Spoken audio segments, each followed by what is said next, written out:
Je ne sais pas parler longtemps, assez, mais il y a un certain nombre de questions qui nécessitent à ce que je réponde.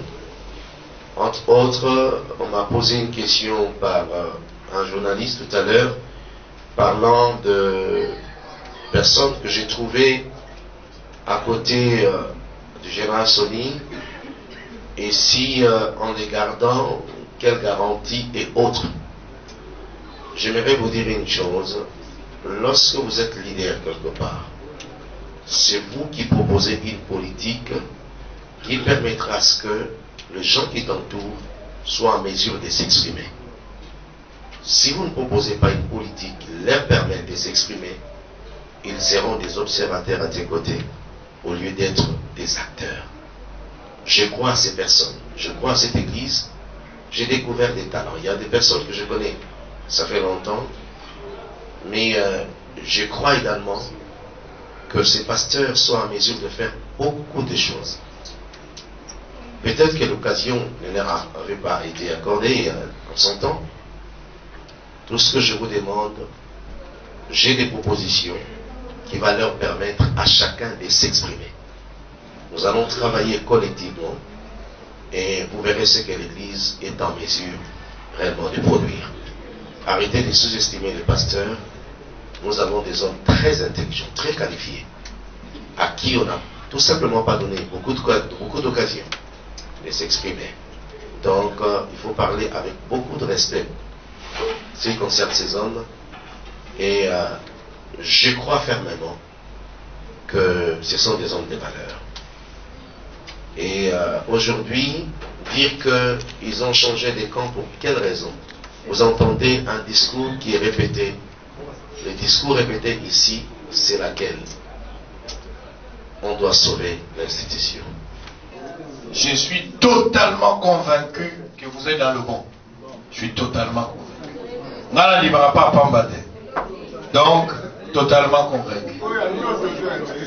Et puis, deuxièmement, vous parlez, bon, je ne sais pas ça, je n'entre pas dans ces débats-là. J'entends papa revenir général. Oui, puis, notre église de VIP, ou mais ça ne sur la moi précision. Quand vous appelez général, Kasso Guazalia, général.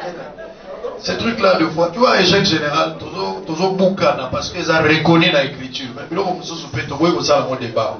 Mais tu as l'occasion de retourner par rapport à l'écriture générale, ils ont binoté, tu as retourné. Nayoki, Papa Tangwa Lobby, a qualifié gestion général Sony Kafuta, ou pasteur Sony Kafuta, a qualifié gestion il y a dictature. Ato lobaki dictature te mena ndenge o lobeli na moni dictature ezali parce que lobi ba réunion ba leko sa matin nyonso atindela bino na chombo et puis zo dépendre na ba email na ye soka sepeli a vous répondre so pas sepeli sans suite donc ekomaki plan na ye ndenge ba kino ba loba. Ma question c'est de savoir parce que vous envoyez des fois ma question na bino bien ba besoin d'un téléphone sans qu'il y ait azana ba réponse appropriée par rapport à moi. Comité Nabino, selon la loi interne, le règlement de l'ordre intérieur, et prévoit qu'il y ait au cas où le président a se comporter dans le modèle loi. Et quoi que vous avez objet à destitution, et quoi que vous avez moment à rébellion de la part de Nabino, comment il fallait se comporter face à cette attitude, selon le règlement de l'ordre intérieur. C'est lui qui va répondre. Ok, voilà la première question. Deuxième, déjà, Moukanda Moulaxiwana, ils ont l'égalité. Donc, et quand il déjà Makambo, Sony na Batonaye, na Bakindumba, ils sont dans le faux. Dans la campagne, ils sont dans le faux. Parce que Mikanda Bolakisi, tous les légalistes. Pour la aussi, ça. Ce sont des propos qui tenus par moi, ça n'engage que moi. Je ne vous demande pas de le faire. Moi, je vais le faire. Je vais le faire. J'affirme et puis j'assume. J'ajoute la question. Je vais le faire, je promets que je vais le faire. La question, je veux savoir. Makambo Nyonso et Boti Mingi derrière le processus électoral. Tant que tu as Makambo ya processus électoral, Makambo ya Malonda, ou Bimanango place où on a des désordres commis. j'ai interrogé Abbé Chole qui a donné son point de vue par rapport à cette situation. Mais de l'autre côté, Sonny Kafuta aussi en a fait des émissions par rapport à cette situation. Ma grande question, c'est celle de savoir, là, révérend Israël Dodokama, à Sikoyo Nzela ya Kokamba Église, comment vous comptez résoudre le problème? Il y a Séni ou Etikali pendante, alors que l'Assemblée nationale, pour la bango à l'époque, Tile Loyo, Bato Bazomona Bazali, Nanzela, et Zalaika Kabandego Soni na Bato Mosusu. Siko Bino Bokomi, c'est vrai que vous avez Mukanda. Mukanda est obligatoire parce que c'est illégal. Comment vous allez vous départager entre Bino na Bandego Soni par rapport à dossier à Séni? Vous allez le faire comment? Je voudrais répondre à Bosolo la politique, une personne pour laquelle j'ai beaucoup d'estime, pour lui dire, écoutez, question Ronsard Malonda et quoi? Je ne viens pas avec quelque chose dans ma poche. Je crois aux valeurs. Les valeurs qu'incarnent beaucoup d'autres dirigeants des confessions religieuses. Et je vais me concerter avec eux. On va réfléchir ensemble. Ce qui sera dégagé à ce moment-là, c'est la voie qu'il faudrait prendre collectivement. Et je vais d'abord les écouter sur la question. Entendre dehors, à l'extérieur. Par rapport à l'intérieur, il y a toujours une différence. Je vais les approcher. Et ce que nous allons dégager dedans, par rapport à la réflexion, j'apporterai ma façon de voir les choses. Et ce qui sera décidé ensemble, c'est ce qui sera appliqué. Je ne viens pas avec un calcul individuel et personnel. Alors, je crois que à ce sujet, nous sommes très clairs. Mais avant de pouvoir avancer, je voudrais signaler une chose un peu plus rapidement, parce qu'on risque d'oublier. Je crois qu'en début de tout ce qu'on a arrêté de faire, nous pensons au programme de la retraite. Pourquoi? Lors de ma campagne pour convaincre à mes frères de me voter, je leur ai dit qu'en dépit de tout ce qu'on peut dire, moi, je vois les valeurs spirituelles. L'Église des Réveils a une mission principale, celle de pouvoir apporter le réveil. Et je crois que le décollage de cette nation partira de l'ordre et de la réussite de la mission de l'Église du Réveil. Qui dit mission de l'Église du Réveil, amener la lumière du Saint-Esprit à éclairer, la parole de Dieu à prendre place, la vérité a éclaté en plein jour, et les hommes, quand ils se convertiront en grand nombre, nous aurons à la fin des comptes des animateurs justes qui craignent Dieu pour pouvoir avancer le pays. Mais aussi longtemps que le réveil n'a pas sa place, nous aurons toujours affaire à des hommes qui ont de l'intelligence que j'appelle obscurcie. Il y a de l'intelligence obscurcie, c'est-à-dire une intelligence noire dans le ténèbre qui n'avance rien dans le pays. Alors pour le faire, j'ai dû proposer à mes vices et à toute l'équipe une retraite de prière qui est envisagée en date, je crois que c'est le bishop Mampass, le vice qui a donné la date, ça part du 6 au samedi, le samedi ce serait le 9, je crois. Donc cette retraite de tout le pasteur du pays, avant de parler, allons prier. Nous allons nous retirer. Nous allons trouver un endroit où nous irons prier. Et cela s'est fait sur toute l'étendue de la République. Ceux qui sont rentrés dans les provinces sont partis avec ces programmes. Ça se passera au niveau du Grand Katanga. Et l'Équateur s'est divisé en plusieurs provinces, vous le savez. Alors, toutes les parties du pays vont se soumettre à ce programme. Nous irons prier. Ah oui, donc ça prendra 3 nuits. Et nous allons prier ce que Dieu nous dira à ce moment-là. Parce que nous avons 3 sujets pour le faire. La cause, le premier sujet, c'est que le réveil souffle dans notre pays. Le deuxième sujet, que Dieu nous aide pour que le tribalisme recule, que le tribalisme ne prenne pas place dans notre pays. Et le troisième sujet, c'est pour la paix dans notre pays. Alors je crois fermement en allant prier, Dieu nous réserve beaucoup de choses. Jésus, il a commencé son ministère par la prière. Je crois que l'Église éveillée a d'abord besoin de prier. Et pour finir, dans l'armée de Dieu établie ici sur terre, il faut l'avouer qu'il y a des personnes qui ont payé de leur prix pour pouvoir annoncer l'évangile à nous.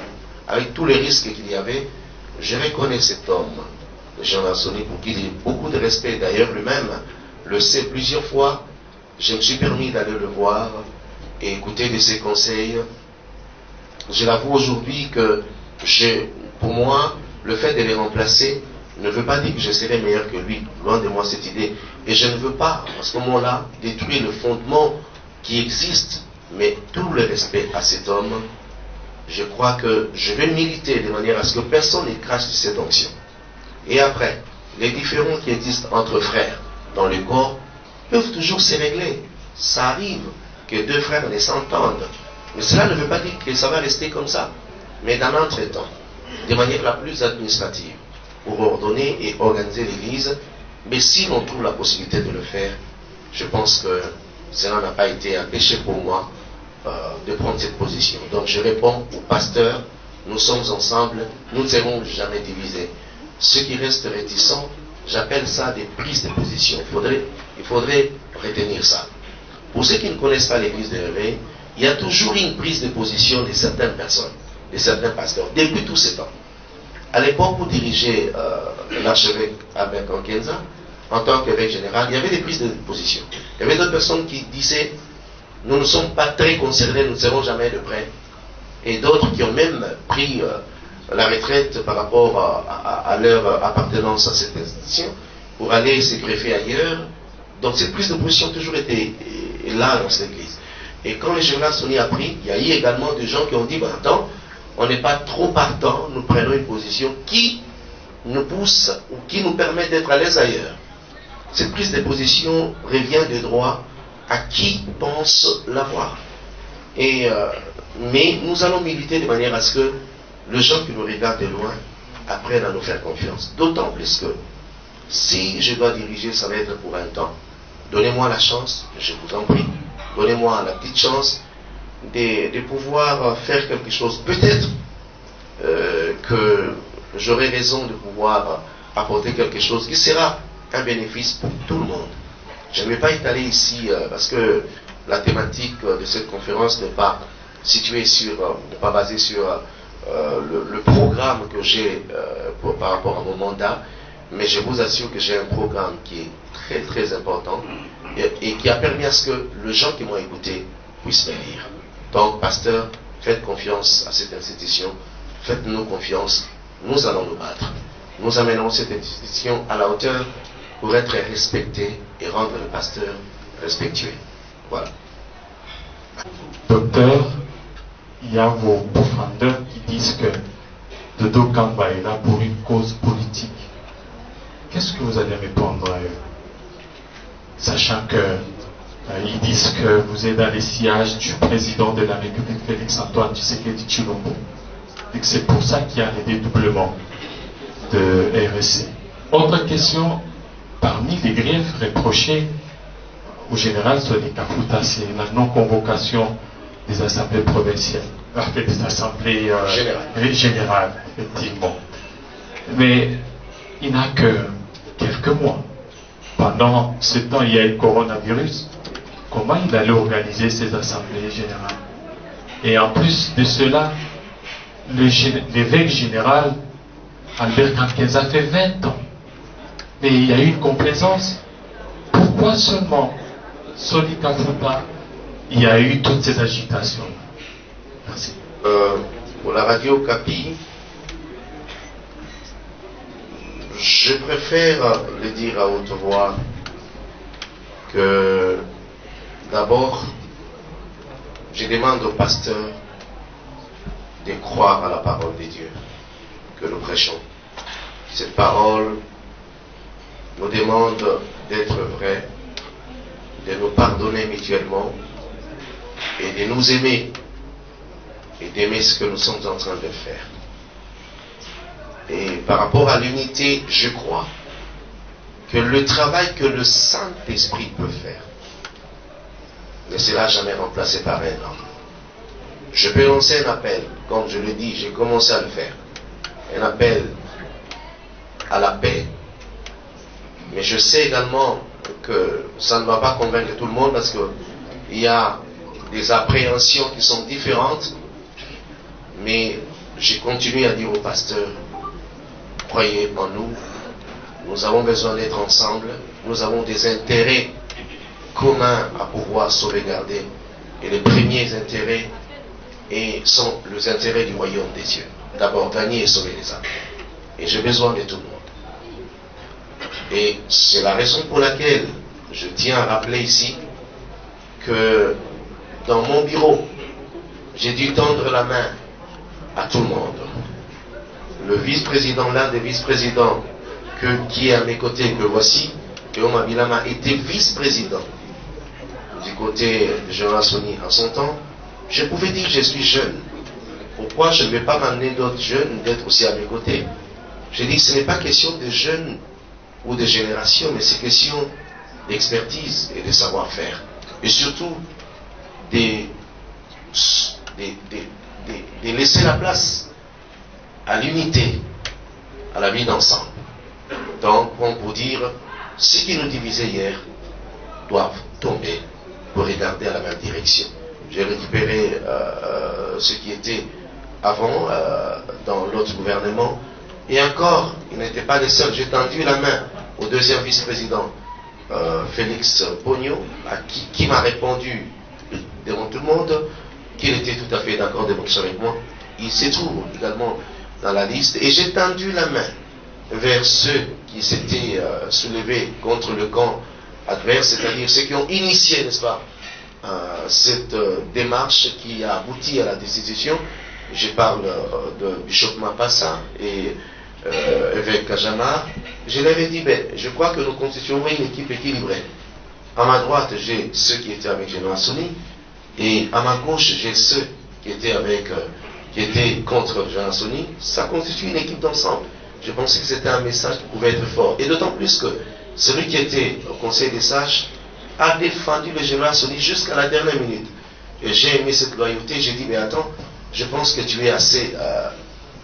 tu remplis les critères par rapport à tes prérogatives pour pouvoir diriger cette partie des conseils des sages. Donc, on peut dire que je suis vraiment partant. Par rapport à la grande ligne de mon plan d'action, vous savez, je ne voudrais pas être de ceux qui parlent beaucoup, mais je vais déjà vous garantir d'un élément. Mon travail sera focalisé sur l'homme pasteur.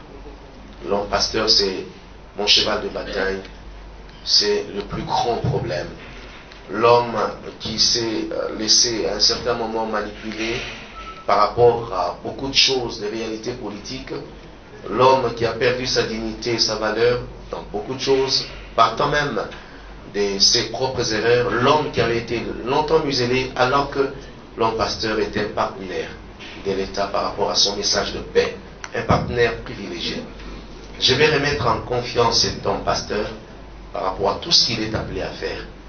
Et je crois que Dieu voulant, par la grâce du Seigneur, tout ce qui sera aux alentours, nous allons pouvoir les étaler en son temps, mais je peux vous garantir que si Dieu continue à être avec nous, comme il a promis, dans les 2 ans qui viendront, on saura respecter l'homme pasteur.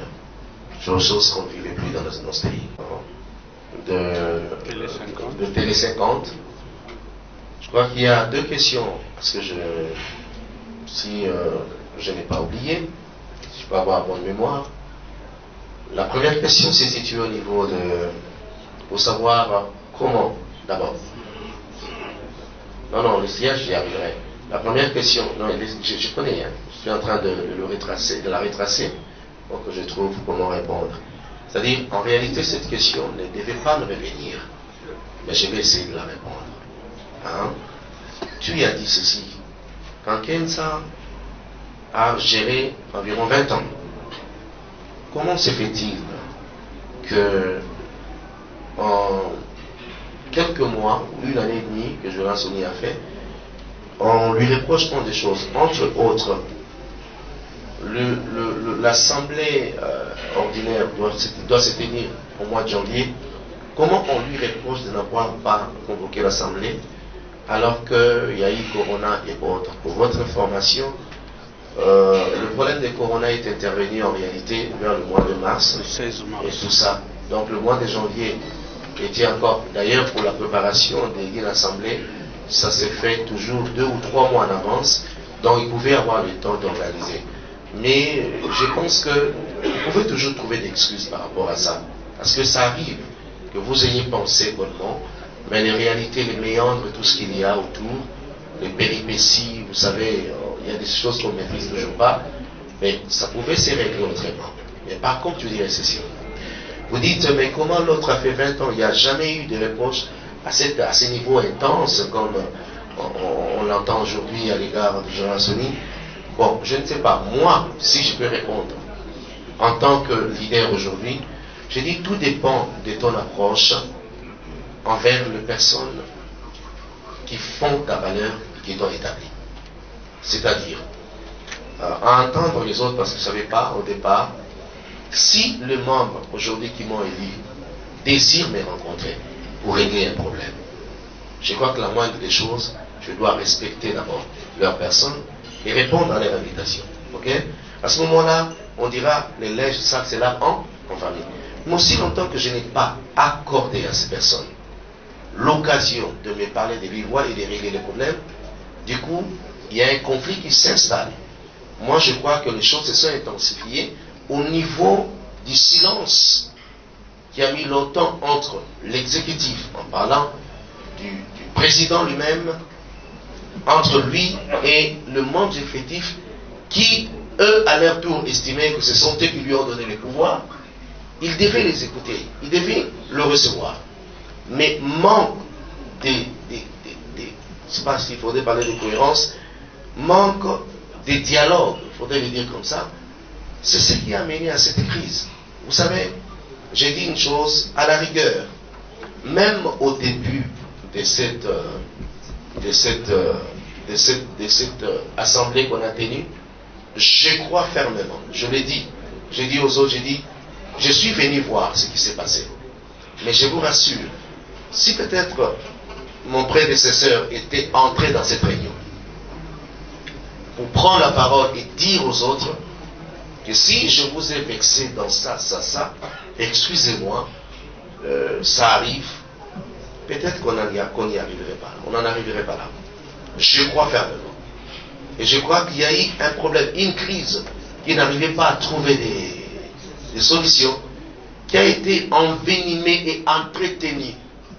Et par conséquent, vous savez, comme on dit, les mêmes personnes qui t'ont établi, ce sont les mêmes personnes qui demain peuvent te destituer. Je crois qu'il y a eu ces problèmes-là. Donc c'est comme ça que je peux répondre à cette question. Maintenant, pour en arriver par rapport à cette question, pour arriver à cette question que tu m'as posée concernant ma position à côté du chef de l'État ou comment, je tiens d'abord à éclairer l'opinion une chose.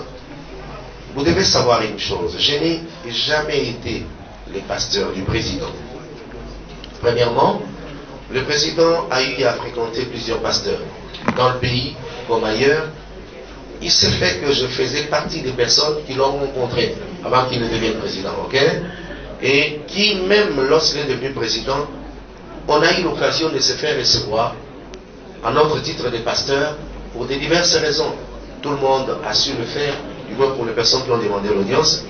Donc, déjà à ce fait-là, cela ne m'a pas donné le titre de quelqu'un qui est à côté du président. Honnêtement, ça ne peut pas être établi comme ça. Je ne suis ni nommé conseiller, ni parmi les gens qui sont avec lui pour pouvoir faire quoi que ce soit ou jouer une influence. Ça n'a jamais été le cas. Et après, si j'ai eu des intentions, enfin l'idée, l'intention, voilà, de pouvoir postuler, est-ce que je peux me limiter à le faire pour une simple raison que j'ai eu une fois ou deux fois à rencontrer des présidents pour des raisons personnelles? Ce ne serait pas honnête. Je ne suis pas venu me présenter, à moins que j'oublie, on doit me rappeler en plus, même par l'archevêque capital ou quelqu'un d'autre. Je ne suis pas allé me présenter à l'Assemblée au nom de quelqu'un qui a eu à rencontrer le président une fois, ou quelqu'un qui... Non, ça n'a rien à voir. Le président reçoit tout le monde. Et je me suis fait recevoir à son temps, comme ça, honnêtement. Donc je suis allé déposer ma candidature en tant que pasteur. D'ailleurs, à l'époque où j'ai été nommé, je ne sais pas, je ne connaissais même pas celui qui est président, je suis dans l'église. Donc ce sont des choses qui se font au milieu de nous et dont je connais, je maîtrise le rouage et le fonctionnement. Donc ça n'a rien à voir avec la présidence ou quoi que ce soit. Rien à voir, d'autant plus que tout le monde connaît ma position par rapport à l'église. Je suis là pour apporter mon expertise et rien à voir avec la présidence. Je vous en prie. Merci, Président. Nous voulons